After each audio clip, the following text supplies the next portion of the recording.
when a young author uses her struggles to inspire a movement of kindness. Today, we explore one woman's journey through bullying and neurodivergence and how it becomes a foundation to a powerful children's book.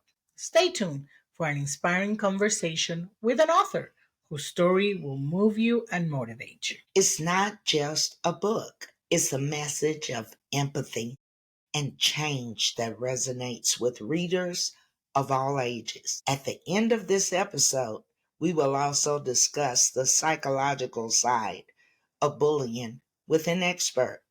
You don't want to miss this episode. I'm Natty. I'm Vita. And we are here to thrive.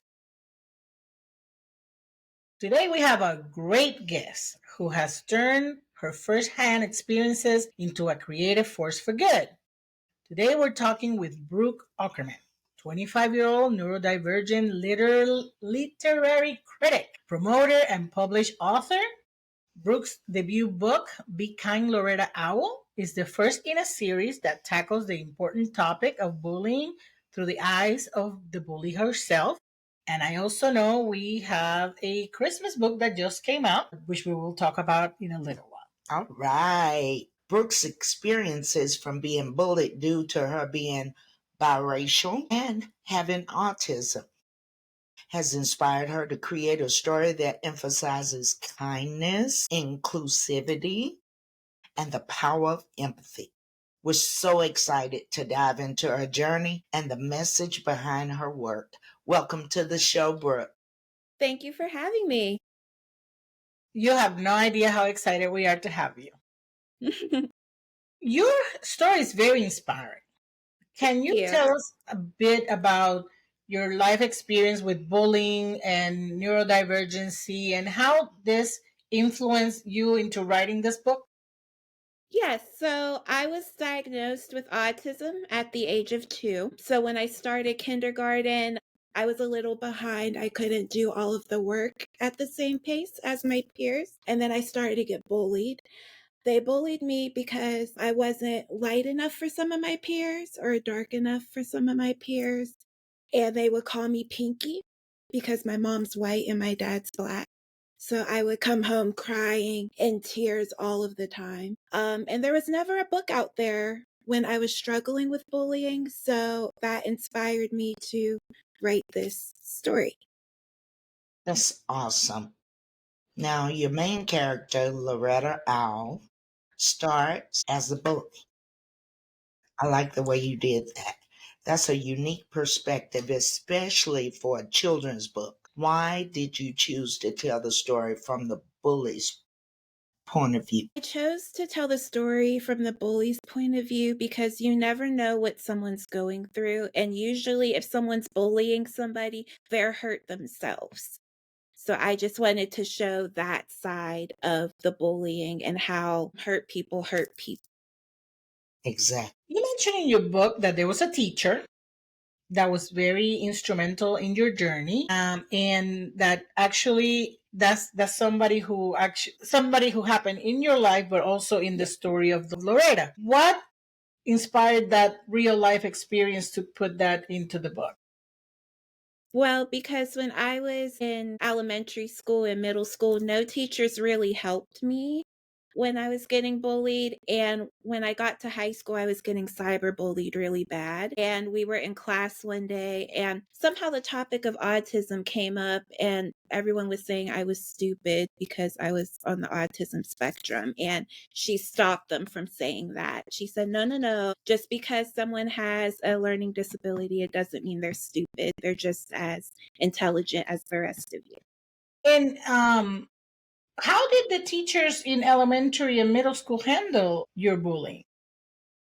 They really didn't. My mom would go to the school and talk with them, and they would say, oh, the principal's not available right now. And my mom, if you ever meet her, she does not take any nonsense. So she says, she's not available. We'll just sit here until she comes back. Mm-hmm. And then the teacher would say, oh, we talked to the kid, but it would keep happening. So it was not being addressed. Right. Fortunately, back then, they either didn't want to learn or didn't know what to do. I think it Right. was more they didn't know what to do. We're a little bit older than Right. actually, and I know for us, especially, I mean, generations, Gen X, it was like suck it up, Buttercup. Yeah. So I know I was bullied, but I never thought of telling anybody because I didn't think they were going to do anything anyway. It was Mhm. like they were not going to even take it as bullying. It was like ignore them or Did you something. think it was the norm? Like this the way it's gonna be? Yeah, yeah, because I was different. Mm-hmm. So probably feeling like being different was being less in a way. Yeah. Yeah. And Yeah. that was my destiny in a way. Yeah. So I just I try to avoid the people, and I know I believe one of your bullies was your friend, Yes. and that's how it started with me. My closest friend was the one who started making fun of me and started bullying me. Wow. So that obviously broke up the friendship, and then I just started hanging out with the group of losers, with the ones that were being bullied because we were all together. Yeah. So, yeah, I think the only time, see, bullying affects your self esteem. It does. So, for me, it was like, not that I deserve it, but I was like, I can take it.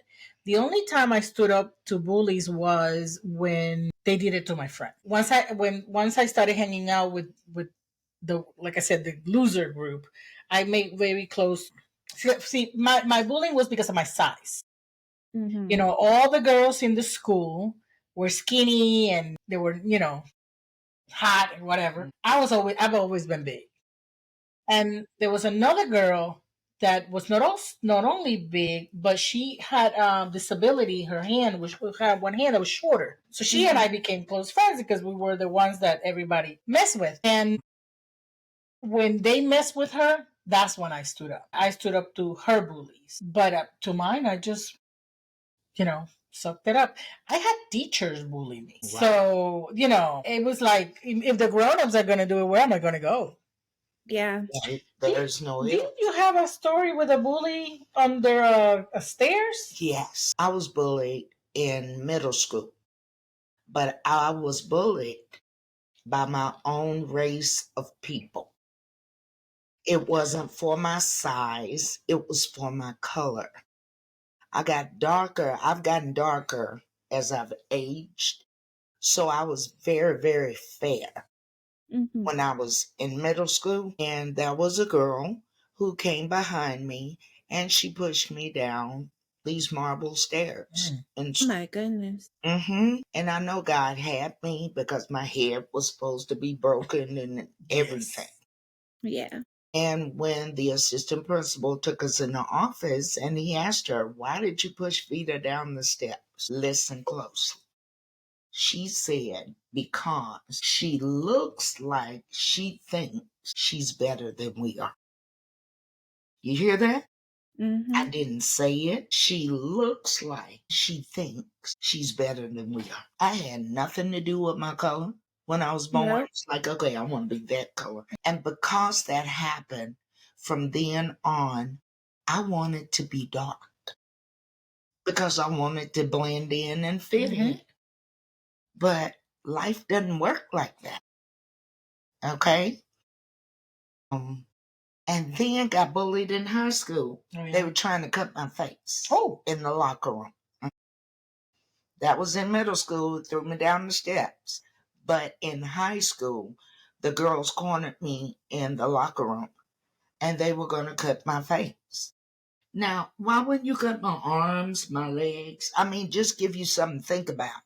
They wanted to cut my face. Apparently, they wanted to mess up the look of my face. So instead of being fair skin, with no blemishes, no cuts, no nothing, they would sleep better, I guess, knowing that they cut up my face. That's insane. So when you're bullied by your own culture of people or your own group of people, it's called colorism. Yep. Okay? She felt like I was too light. She couldn't stand it, and she wanted to rearrange my face. Mm. And that's wrong. Oh, yeah. And one of the beautiful things about being African American or being black on the color spectrum, we have it's like we have no limitations. Well, in the Right. Hispanic world, it's the same. Yeah. You It's can like, have people who are white, blonde, blue-eyed, and they're Hispanic, and you can have people who are completely dark with coarse hair, and there's, it's the same thing. I just boggles my mind. Why would you think that somebody is less just because they act, look, or speak differently? Right. Right now we are in a place in our country where even speaking a different language gets you bullied. Like, my first language is Spanish. And I remember a couple of years ago, I was in the supermarket, in my business.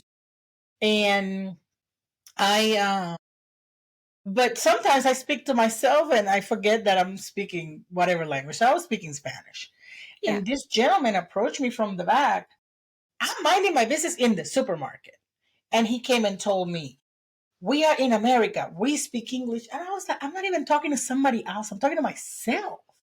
Yeah. I was kind of like looking at an item and kind of processing what it was or the ingredients or whatever. And I didn't answer him because I'm used to not paying attention to people. But, it's hard for me to embrace or comprehend the idea that because you might process information different, you might believe differently, you may look different.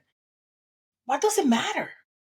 Right. You are a human being. And I think differences kind of enrich us, but I don't know. Maybe I'm weird. You know what? It does enrich us because God made man in His image. their image. Okay? So God made us the way He wanted us to be. Right. Right. So you trying to mess me up because I'm a certain shade, you saying that God did it wrong? He made a mistake? Or he should have made me like you? Well, one of the things that our pastor said not too long ago was when we get to heaven, there's not a white section, Hispanic section, Asian section.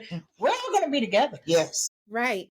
And like I said, I've always thought of people being people. Yeah. So I appreciate my mama raising me that way. Yeah. Because people are people. And, one of the things I like is when children, you put them all together, they don't look at each other.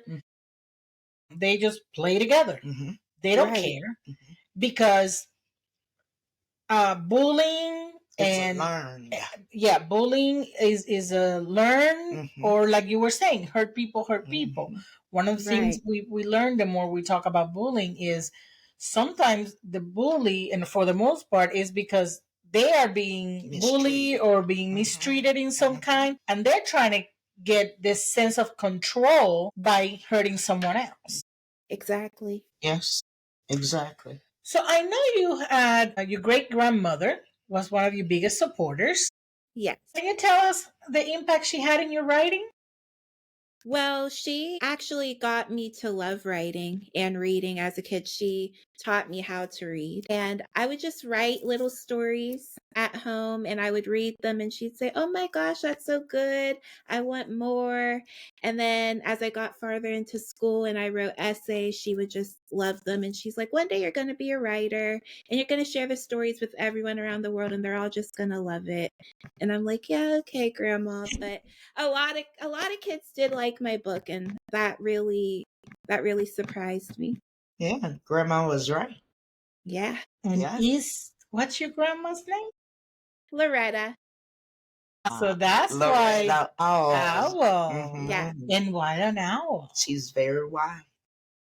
Yep, she's very wise and she just loved collecting owls. She would Okay. go to the Dollar Tree and get little owl glass figurines and she actually got me a tea set when I was like 10 with Ooh. owls on them. So I just started loving owls because she loved them. That's awesome. That's her favorite color? That's her favorite color. So your great grandma is all over that book. Yeah. That's so sweet. I love that you've illustrated the book yourself. I mean, that alone Takes deserves talent. Thank you. applause. Yes. The colors and the characters are so vibrant and they're so engaging. What was your creative process for bringing Loretta Owl and her friends to life visually? Well, I had help from my friend Asquill that I met on Instagram. And because I can't hand draw things, I'm really good digitally, but I can't hand draw anything. So she actually hand drew it for me. And when she showed me Loretta, I said, that's exactly how I pictured her. You have a lot of talent, baby. I can't draw digitally, manually, whatever version of it. My famous story on drawing is I was like in third grade and we were talking about indigenous people. And I was Mm-hmm. supposed to draw some indigenous people. They looked like monkeys. It was bad. It was really bad. But at least you tried. Yeah, at It was least you homework. I tried. had no choice, but yeah, I can't. Other than stick figures, I can't Yeah, save my life.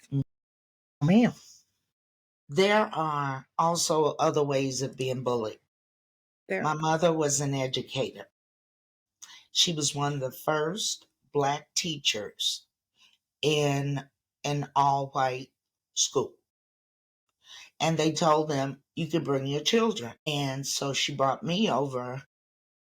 But when she brought me over, my mother would not let you speak slang. You Mine's the understand? same way. She would not let us have a nickname. Okay, you couldn't call me Baby, Riri, Boo Boo. You know, Yeah. all the people around us had nicknames. She was like, no, your name is Vita and your brother's name is Freddie. And that's what we were called. But I was also bullied because my mom made sure that we spoke proper English. Okay, instead of saying I sing, I saw, or I have seen. Also got bullied. I got teased. Well, I thought it was being teased then, but now I realize it was being bullied. I was being bullied because I spoke proper English. let me ask you this. Now that I'm hearing this conversation, this thought comes to mind: is racism a form of bullying? Yeah, I'm Yeah. just pondering. it is a form of Yeah. bullying. And the reason I'm saying that, even though my bullying was not based on race, because we were Puerto Rican, your was in terms of color and the shade, and yours was, and even within your own people, it is kind of racism. Yeah. And if we look at what people do when they hate someone because of the color of their skin, within their race or outside of their race, that is racism. And basically, if you look at what they're doing, is bullying. They are. So I think when we look about bullying, we need to see two things. One, the false idea that one race is superior to another, no matter which one you are. If you think another race is different, when you stop looking, okay, let me take not take it back, but let me start back. When you think that dehumanizing somebody else, regardless of if it's because of race, beliefs, or whatever, you're being a bully. Aside from being whatever xenophobic or racist Right. or whatever, you're just being a bully. If you mistreat someone because you think that they are less human than you, that's just plain wrong. Or you mistreat someone because you're jealous of what they Right. look like, what they sound like, how they dress. My mom dressed me in beautiful clothes, lace socks, all that. Before I started at her school, I used to get chased home from the school in our neighborhood. That's why she took me with her. I was getting chased home. I would leave home with ribbons. I come home with none. I would leave home with my hair perfectly styled and come home with my hair all over my head because someone had grabbed my ribbon or grabbed my, rubber band or whatever you hold the hair together. And then someone even ripped the lace off of my sock. That's That was terrible. determination. Yeah. Because to get to your feet, to get to the lace, that was determination. Or tear my clothes or whatever. And it's like, okay, you look at someone and instead of saying, I wish I had clothes like that. Since I don't have clothes like You that, can't have it either. I'm going to tear yours off. Right. And like I said, that behavior is taught. It Because, is. I have a 3-year-old and, I'm always telling him to share. I'm always telling him, to share his toys, share his stuff. This is not yours. You have your own stuff. And if you don't have it, that's fine. You know, so I think human nature is fleshy, so we tend to be wrong. But as so we have the responsibility to teach them that that is not okay. Yes. Now, I know that at the beginning you were saying that elementary and middle school you were bullied in person, but then in high school was cyberbullied. Am I okay? Correct. How did it feel different in that instance? Well, in elementary and middle school, you don't have a phone. So, well, at least I didn't. Some people did, but I I didn't. didn't need a girl in the 60s. Well, I was going to say, No, I didn't. no. I had my first cell phone in college. That's when they were coming out. So, at least in elementary and middle school, once I got home, it was done. It was over with. You could decompress.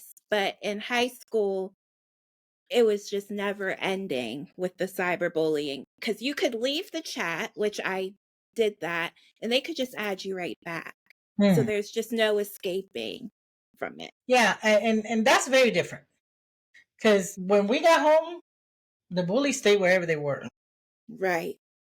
And I think that's one of the challenges that the new generations have is the bully comes home with them. It sure does. Exactly. And even if you block them, they might find another number to call you from. Or make another profile or go out there. Right. A fake profile.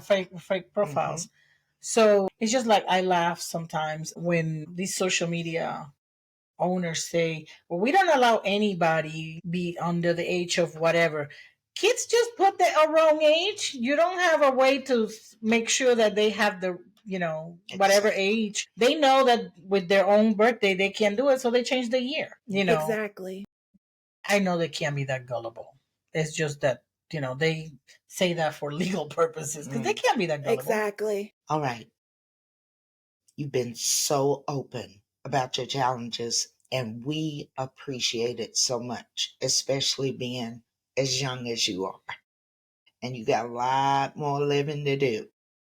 Thank you. God's not through with you yet, all right? And I think many of our listeners will relate to your story. What advice, 25, would you give someone who's facing bullying and struggling with their own self-acceptance? I would say definitely find someone you can trust, whether it's a friend or an adult.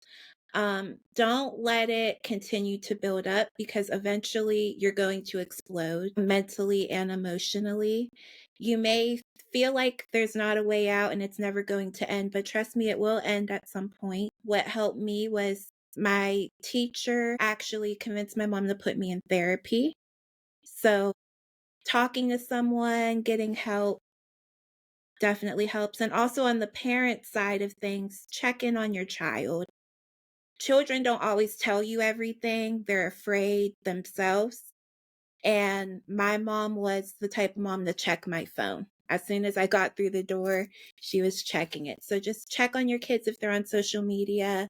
Try to check in with their friends, see what's going on with them if you notice them being distant or being more sad than usual. And before we let you go, we need to talk about the second book. Right. Tell me the name of the second book. The second book is Loretta Owl's Big Christmas Wish. Okay, and that just came out. Christmas just happened. Right. It came out October 28th. Okay. That was the date I actually lost my grandma in high school. So that was another way to honor her. Yes. And then I also introduced a new family in that book. It's the Panda family. And you get to meet Agnes and her older brother, Andy. Agnes is on the autism spectrum. She's nonverbal. So you get to learn the true meaning of Christmas, which is giving back, but also have a heartwarming autism story with a beautiful ending. Looking forward to looking into that. Now, we have some people that watch us on YouTube, but we have some listeners. So, would you give us your website so that people can check your books? Absolutely. It's authorbrookeackerman.can. Okay. So, let me go back. Author Brooke Ackerman dot Yep. com. Yes. Got it. Okay. Awesome. Thank you so much for being with us today. You're welcome. I know, like she said, God's not through with you today. Thank And I you. know many more books are coming of Loretta Owl. How many? Do you know? There's going to be 8 altogether. Ooh. Yes. How many planned for 2025? So far, one is being released in April, but I can't Ooh. speak too much on it right Oh, now. that's okay. We'll keep it. We'll keep it. Shh. But be in the lookout for the next Loretta Owl book in the series. And there's something that I would like to say before we finish. We talked about bullying. Bullying is not just for children, also being bullied too, because as an adult, I was bullied in my church. I can see that. Yes, I was bullied in my church. I was bullied by a minister. That's terrible. So, bullying is not just for children. Mm-mm. Mm-mm. Bullying, unfortunately, is for adults as well. Yep.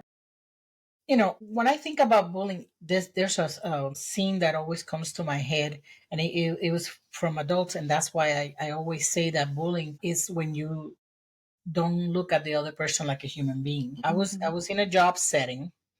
This didn't happen to me, but I just saw it, and we had a as administrative assistant who went to a supervisor and suggested a solution to a situation. And her response in front of God and everybody in the hallway was, "You can't talk to me, you're beneath me." Wow. Those were the words. They were not told to me, but to this day I can see it. And that's what I'm telling you. People are people. The fact that your job has different responsibilities doesn't mean that you're better or more than someone else. Nope. You know, and I've always had that mindset.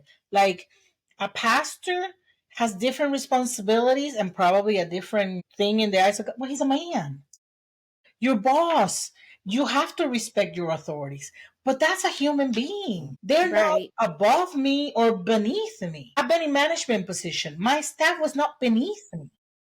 They had different functions. My responsibility was to organize the work and supervise them.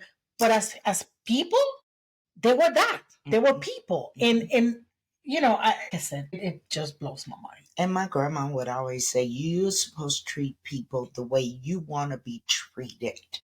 Yeah. Okay? So if I'm bullying you, am I telling you I want to be bullied Exactly. too? Yeah. Ain't that the second commandment? Treat always others as you want to be treated yourself. But treat others as yourself. This is deep. There are too many people who have taken their lives. Yes. There happened. Yep. I was not gonna let this go without saying teens, that. because they don't have the tools to deal with it. Yes. And that's so sad. Yes, it is. And I think something needs to happen. I was looking at a case not too long ago where 4 girls were bullying this other girl, and she took her life, and the courts were put an injunction on the mom of not talking about her daughter on social media because other people were going to the girls that did the bullying, and they were, I mean, it was not that they were bullying them, but they were like, you know, do your parents know what you did? Are you being held accountable? What happened? And they actually did an injunction on the mother of the victim of not posting anything or talking about her daughter and her experience to protect the bullies. But the bullies didn't get a charge, nothing. Nothing happened. Nothing happened. I know, like I said. I don't have to get shot to know that that bullet Hello. hurts. Right. Okay. And unfortunately, I've been through bullying, but that's one thing that I will never do. I won't bully anybody because God's going to take me back to when I was bullied. Mm-hmm. How did you feel? Mm-hmm. No, maybe that's why I love everybody, because I don't want to make anyone feel like I did. Mm-hmm. And number Exactly. one, it was fear. Mm-hmm. It was fear. And I would always avoid them.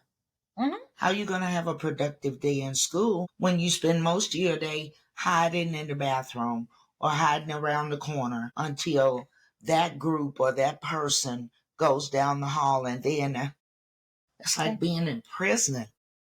Yep. You cannot walk through the halls of schools freely, Mm-hmm. you know? And when I said I was bullied at church, the church is the spiritual hospital for you to come and get well. But Right. then also, hurt people come in there. And those are people that you have to deal with because we all trying to get well spiritually together. But to have a minister, someone who's supposedly called by God, and for you to do this, they were truly in themselves. They were not Mm-hmm. being in the position that they put in, the calling. They were being themselves. And when a person lets you know who they really are, Believe Maya them. Angelou said, the late Maya Angelou, Mm. believe them. So when these people showed me who they really were, I believed them. Yep. Yeah, yeah. And unfortunately, you have to remove yourself from certain situations. You have to. You have to do it. We are so proud of you. We're Thank you. proud of you taking your pain and turning it into purpose to help other people. And your grandmother being such an influence, my grandmother was an influence on me as well. She's the reason why I love Jesus today. I watched her and said, I want to be everything that she is. So, Brooke, we thank you so much for sharing your journey, your courage, your creativity, your commitment to spreading kindness. You're a kindness ambassador. And truly, you are inspiring. And we can't wait to see the next book in the series of Loretta out. Thank Thank you. you so much. Have a good one. You too. Bye bye. That was such an inspiring conversation with Brooke Ackerman. Her story is really powerful and a reminder how personal experiences can turn into positive movements to change. But we know that the effects of bullying go beyond the schoolyard and can impact the mental health and self esteem well into adulthood. Yes. So, to dive deeper into the psychological side of bullying, we are thrilled to welcome back a familiar face, Taylor Warren. Yay, Taylor! Thank you guys so much for having me back. Yes. It is our pleasure. Taylor is a licensed therapist at the Grove Counseling and Consulting LLC. She's no stranger to our show. Taylor has shared her expertise on mental health topics before, and today she'll help us explore the effects of bullying, not just on the victims, but on the bullies themselves. We're so glad to have you back with us, Taylor. Welcome. Thank you so much, ladies. So let's start talking about the early signs. How can parents and educators recognize when an adolescent is being bullied, especially when they aren't talking about it? Yes, and I would say most of the time children are not going to be talking about it because of the shameful nature of it and the urge to keep those details hidden, especially by teenagers.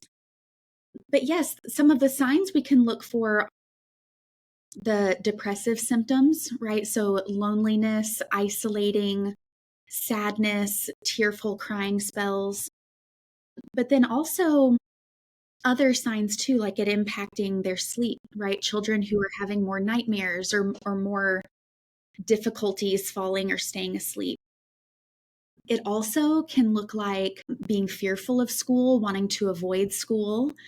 I know as a former school counselor, I saw a lot of times my not just bullied children, but many anxious children would visit the nurse frequently. Mm. And so that is a sign to look out for, right? Those students who are visiting the nurse often and actively avoiding school or avoiding certain classes. Bullying can also result in signs of losing friendships, right? Or social circles changing. It might look like unexplained injuries, right? So all of these things can come together to pinpoint that a child is needing help or exhibiting an outcry for help. And of course, the school system working to identify these signs and to train the teachers and of course the counselors to identify them is just crucial. Yeah, that's very, very crucial. Mhm. Let's go on the flip side. What causes a child to be a bully?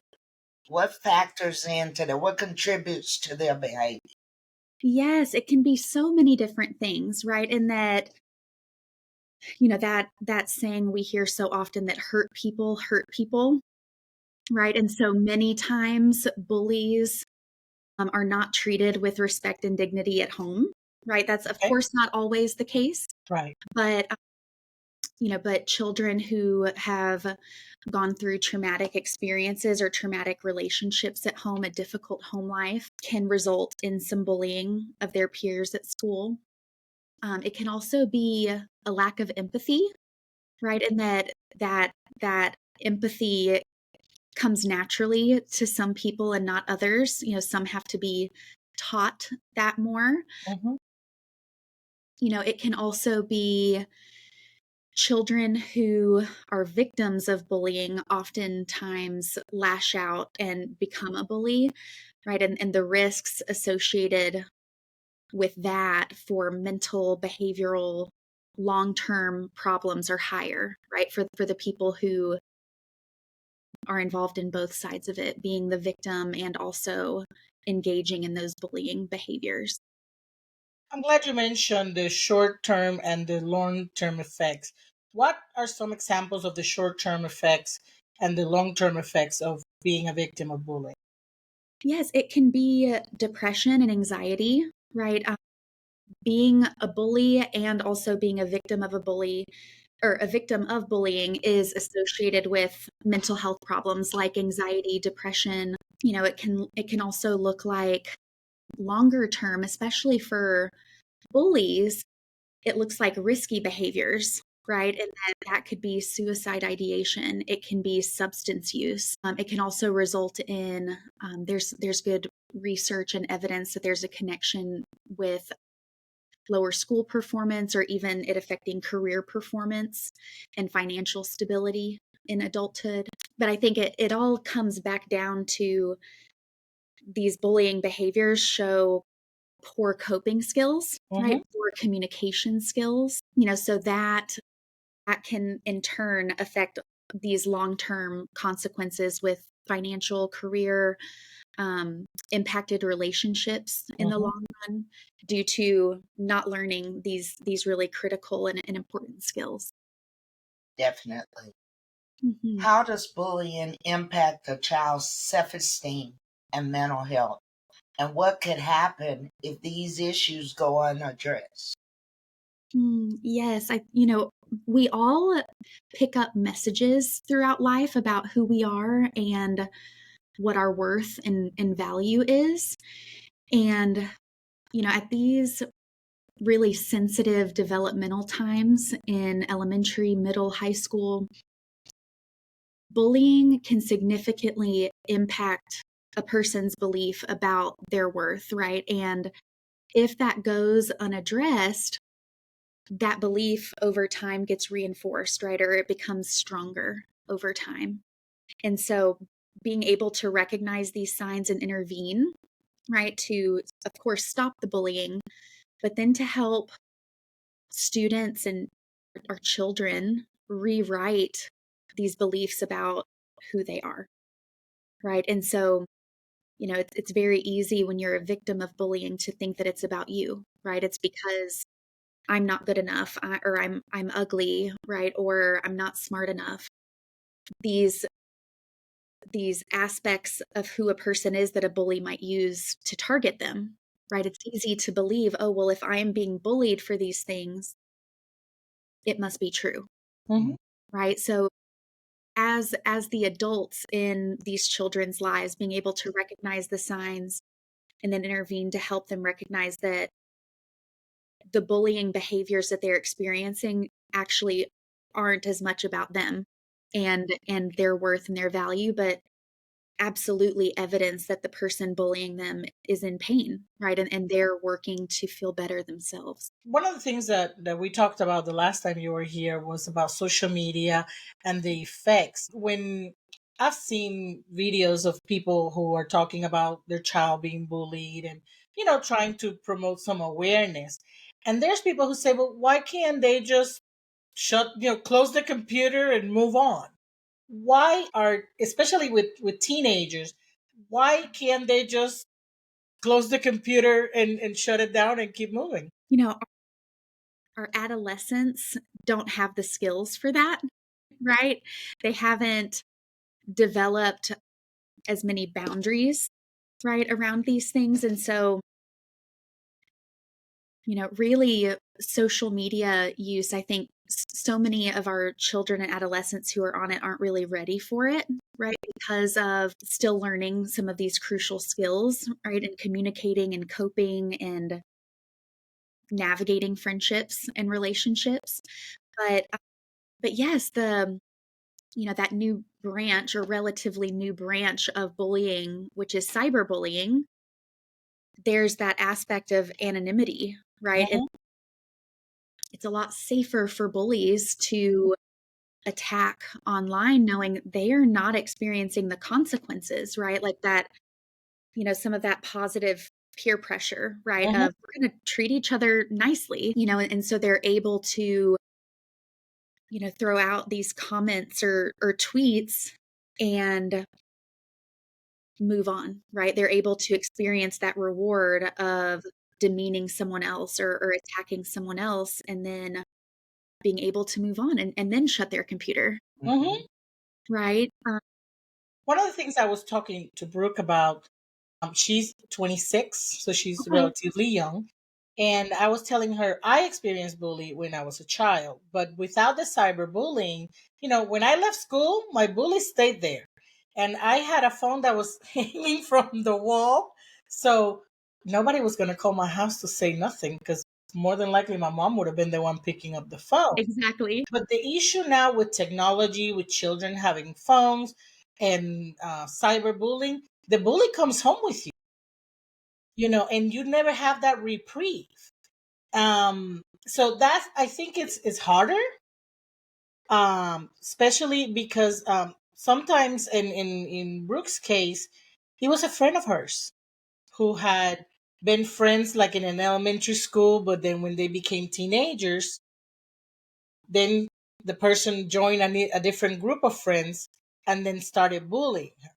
And it is sad, but as parents, we need to be very aware of technology because, like I said, the bully comes home with you, and once teenagers have the phone, it's wherever they are. Right. And it's 24/7 now, right? And the impact is greater, right? And that when a bully is engaging in these behaviors online, it can affect a person's reputation almost immediately, right? Because the information, whether it's rumors or gossip or attacks being spread, you can share that information with so many more people at a time.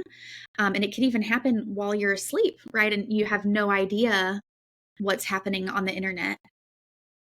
So, yes, and that goes back to the fact that our teenagers, they don't have these skills, right, to understand the full consequences of their actions and the impact of their words. And I think this falls on parents and school systems, right, to create a school culture Mhm. where bullying is not tolerated, right, and kindness is celebrated. And that also good digital citizenship is taught, right, so that our teens are learning the impact and the consequences of their words and their actions. Exactly. I was watching Instagram. I'm new to Instagram. Oh, there you go. She just One joined. whole week. Look at you. I bet you're an expert now. I figured I have it. And so let me go look. But I did see something yesterday. A little boy was getting bullied in elementary school. Okay? Well, one day when he came out of school, his dad called his biking friends. Okay? And they all had on their jacket and everything. And his dad pulled up with his motorcycle. They put the vest on the little boy. It was so cute. And they put his helmet. Now, mind you, they did not say a word. All these kids were standing out looking, right? So whoever the bully was, I'm sure they were looking too. And the little boy got on his dad's bike and they all rode away together. Now, I got the message. I got the message. You mess with him again, you got all of us. And I mean, it was a lot of motorcycles. And they just came up to the school. Nobody said anything. Put the little boy on the bike. He left with all the biking, gang, whatever. But I know those kids. Okay, we can't bother. Well, and not only the fear factor, but also the wow, he's cool. Because he has a whole bunch of motorcycle people with him. It's especially in elementary school. He's like, wow, because usually the bully, the victim, he's like, low self-esteem. I'm worth nothing. The bully takes care of that and probably promotes that message. Well, now he's like, ooh, everybody's like, oh, your dad came to get you in a motorcycle and with all his friends. So now he's the cool kid. And I shared it. Because I liked it. They never said a word. Nobody got in nobody's face. Nobody stood up and threatened whoever is bullying Timmy. Okay? They didn't have to say a word. It was the present of and all I think those. too, that to me, because I know not everybody has access to a team of motorcycles, right? Like what I take from that is the importance of our support systems, right? And teaching kids and just students in general to be upstanders, right? That when they see teasing or meanness or the extent of bullying happening, to speak up, right? And to support their peers, right? And that can have the exact same effect, right? And that, yes, of course, the motorcycles, like that's an intimidation factor and it's a statement, it's powerful. But I think too, it can have the same effect too when you're surrounded by classmates, right? Who, they're willing to say like, I can't believe you just did that, or I can't believe you said that. That's not right. Right. Or we're going to protect our friend, or, having, having like a buddy, right? That's one of the recommendations for people who are bullied is to, to buddy up with a friend, right? And that you become more powerful in numbers. Right? You're more powerful than when you're alone. Yeah. And so, that can also look like presence around teachers, right? When you're on the playground, like if the bullying is happening there, standing near the teachers. So, yes, I think, of course, there's so many different ways to go about combating bullying. And I think so many people have the wrong idea, right, about how to do that. But, I think the education piece on that, so that people know how to equip their kids and know how to support their kids through this, is just so important. Yeah. Yeah. And you can't bully a bully. No. I mean, that just... Well, usually they're already being bullied. They're already being bullied, like you say, at home, being mistreated, whatever. Let's focus on the solution for a moment. What advice would you give parents whose children are being bullied? And how can they help them through this difficult experience? Yes, I think when it comes to bullying, we have to know the definition, and that a lot of times I hear parents and kids referring to rudeness or meanness as bullying. Mm-hmm. And really there's such a difference, right? And that as humans, we're going to experience rudeness, meanness, or someone not liking us, right? And that's a part of life, right? It's Right. uncomfortable, but it's a part of life. But bullying is that repetitive behavior. It's intentional. It causes harm. So educating on the definition of it so that when we are talking about bullying, that it is truly bullying behavior. When it comes to combating bullying or helping our kids with it, it's so important that they have a safe space to talk about what's happening. Like we mentioned the shame before, we have to get past that shame, even if it's not with you, right? Your child may not feel most comfortable opening up to you, but whether it's having a school counselor on board, having a therapist on the team, or maybe it's an adult family friend who's kind of stepping in to help, but really working with your child to identify who that person can be, right? Not forcing that person on them, but working with them to get their buy-in, and creating that environment where they can feel safe to talk about it. I think we need to believe our kids too, right? And that it takes so much courage to talk about this. The research I've seen says that like only 1/3 of kids who are experiencing bullying actually reach out to an adult for help. And so with that being such a low percentage, you might be the only person they're going to reach out to, right? So we need to take it seriously. We need to believe them. We need to be ready to advocate for them and intervene on their behalf. Now, I would say too, it's important to look at where the bullying is coming from, right? Like earlier we were talking about how it's not really about the victim as far as they're not causing the bullying. It's not their Right. fault. It's not because they're not good enough. But I think too there's this other aspect of so many of the times when bullying is happening, that bully is looking for a reaction. Mm-hmm. And that's the point of it, right? That's Mm-hmm. how it's reinforced. They're either getting a reaction of tears, Mm-hmm. right? A reaction of sadness or anger, Mm-hmm. right? But they are looking for that reward of a reaction. And so I think that's where some of the confusion around how to respond to bullying comes from. And that I think, a lot of old school beliefs are you have to fight back. Mm-hmm. You've got to fight back. And I understand the rationale behind that. But ultimately it creates more problems, right? Because that can be entertainment for the bully, Right. right? They're getting that reaction.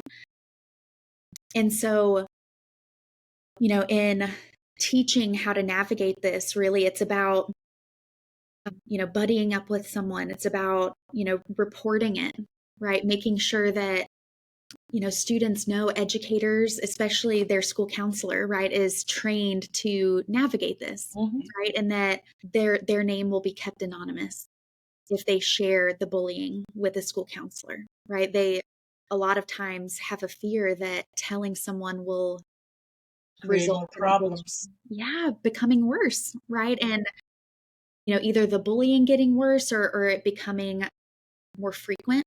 Yeah, and so recognizing that no, it is helpful, right, to find that trusted adult, right, especially someone trained in that way.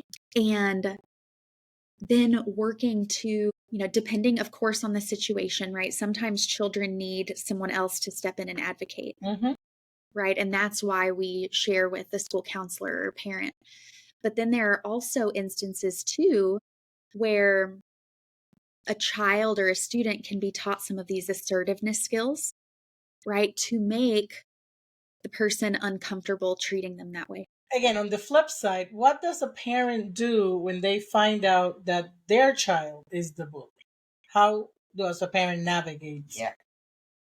Yes, I think, it's handled a lot in the same way, Okay. right? And that the bullies also need a safe space to Yes. talk about their experience, right? Because most likely they're navigating a lot of pain that has resulted in treating others this way, Mm-hmm. right? And so they might need that supportive adult in a school counselor, a Mm-hmm. therapist, or a mentor of some sort. But yes, bullies need to learn those communication skills, the coping skills, regulation skills, right? Learning to identify the emotions they're feeling, Mm-hmm.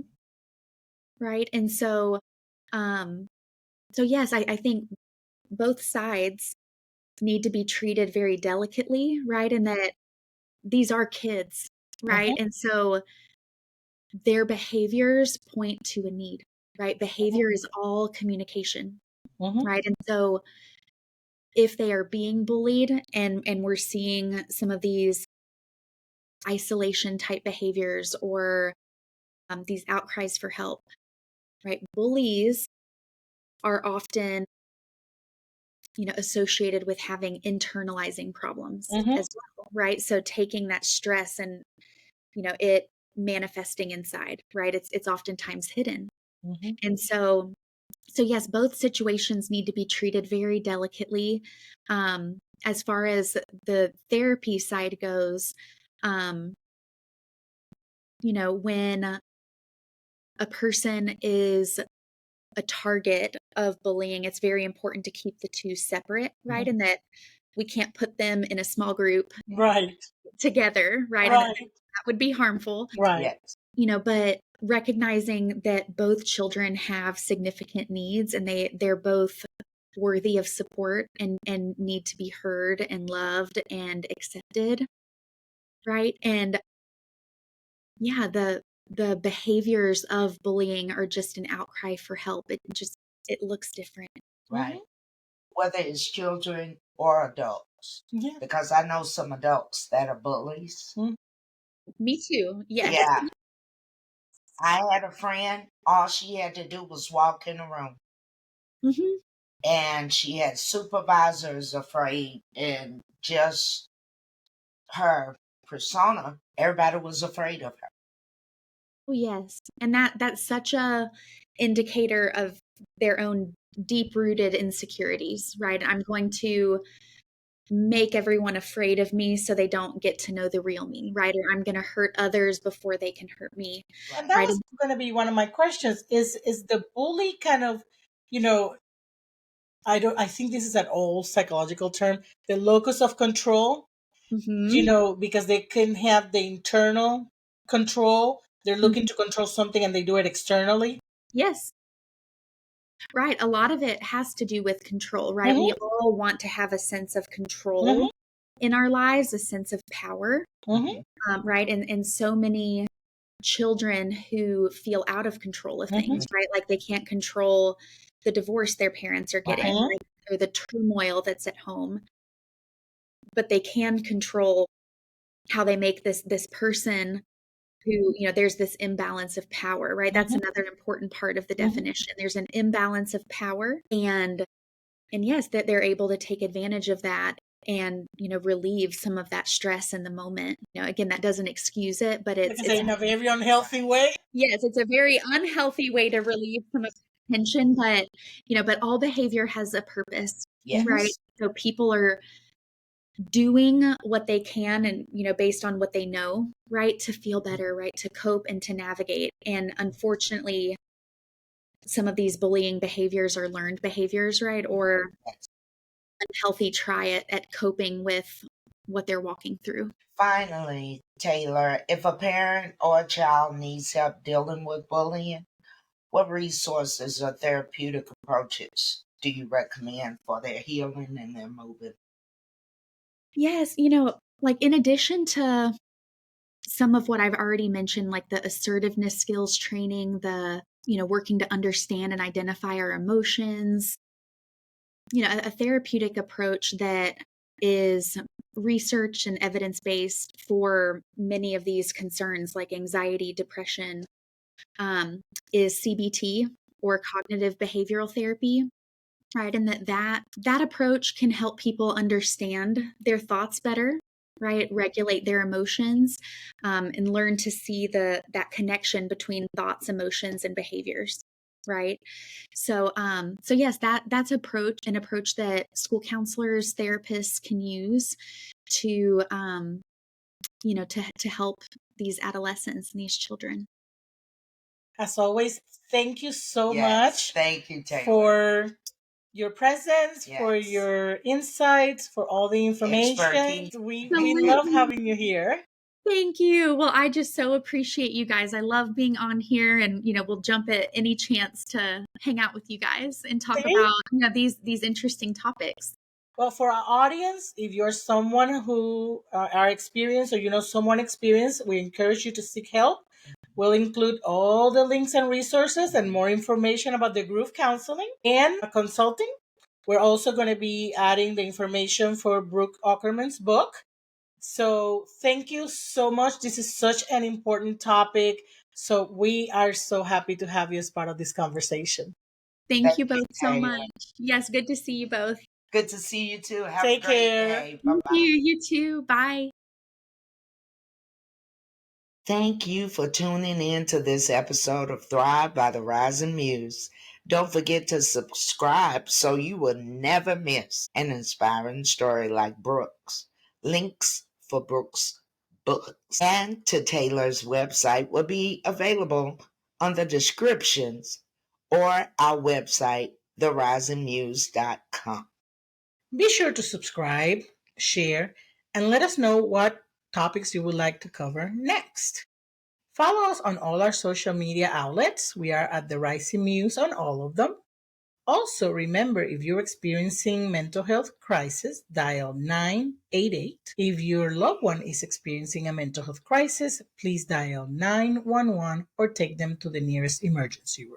And if you think you're in a domestic violence relationship and you need to talk to someone to get assistance, you can dial 100-799-7233 or text 887-888. Make sure that you are safe when you're reaching out to make these calls. And remember, your mental health matters. That's why we're here. And we're here to support you. But until next time, Don't forget to thrive. don't forget to thrive. Have a blessed day. Bye-bye.